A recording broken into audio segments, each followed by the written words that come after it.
Hey everybody, Dr. Howard Cohn at the Cohn Health Institute, and today we're going to talk about all the different things that create disruption with our emotional health, whether it's stress or it's anxiety or panic attacks or any of these different things, whether it's diagnosables, if you will, where there are groups of symptoms that people like to name to box us and make us feel a certain way without ever looking at why it is that way. Now, it's simple and easy to blame our environment, things that are going on, and they do affect us, but they're not always causal. They're usually what we call triggers. So like stress is an aggravating factor. It's not in and of itself a cause of anything. It's like pulling a chain. When you pull a chain, eventually something's going to break.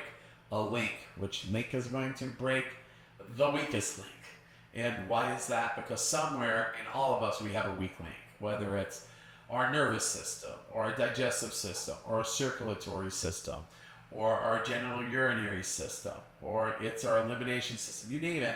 If it's weak, we're going to have symptoms on it, and then a doctor somewhere is going to want to name it for us, and then we're going to Google all the problems we're going to get, and then we go down this road of our power leaving us. So let's just take an aerial view for a second. Let's just take anything. Let's just take anxiety, right? You can have anxiety because of a real emotional issue that's creating anxiety. That's triggering your past of something that happened when you were 2 or 5 or 12 because it reminds you of that. And as emotions go, which don't express, you'll repress until it expresses as disease or dysfunction. If we did not address it back in the day, we bury it, and feelings buried alive never die. They just get triggered over and over again, and we forget that it's not always the thing that's happening now. That's the problem. The thing that's happening now is usually the trigger. That being said, let's talk about anxiety for other reasons. If you're deficient in specific nutrients, specific B vitamins, if you're not methylating, if you have specific things in your gut, in your microbiome that have been disrupted, you can have anxiety as a symptom, if you will. If you are toxic with something, whether it's a heavy metal. There used to be something called the Mad Hatter.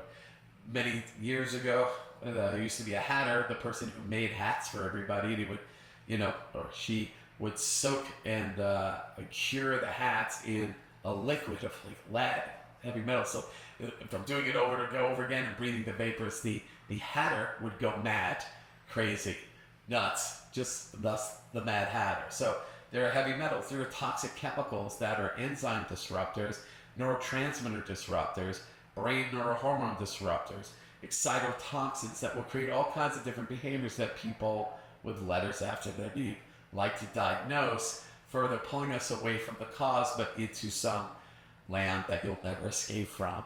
So sometimes it's just as simple as identifying the deficiency and curing it, and by providing what you're deficient in or cleansing you out from the toxicity to rid yourself of the anxiety. And then there's physical trauma.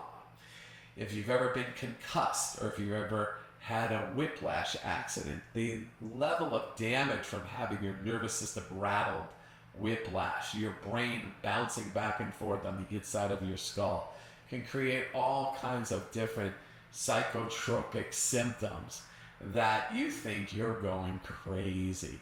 And really the answer is not a drug, it's not a supplement, it's not clearing out an emotion.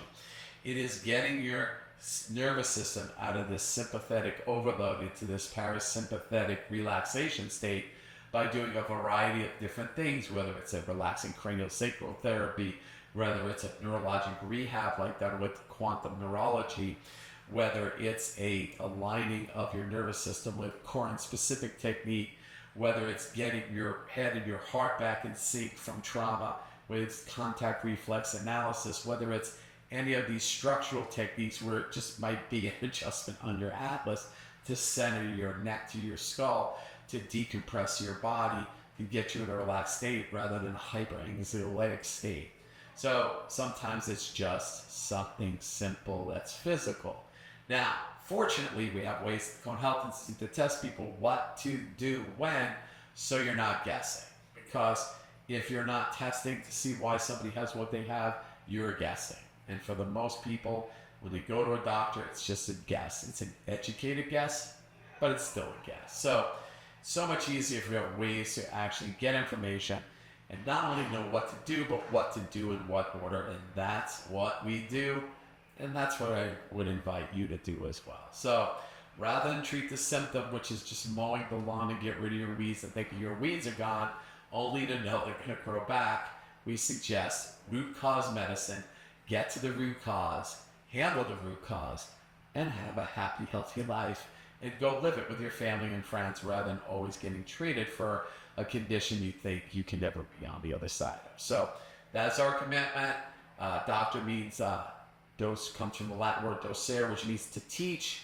Our goal is to teach you about your body so that you can realize it is capable of wondrous things if you ask it the right questions and give it exactly what it needs. So we'll see you soon at the Cohn Health Institute.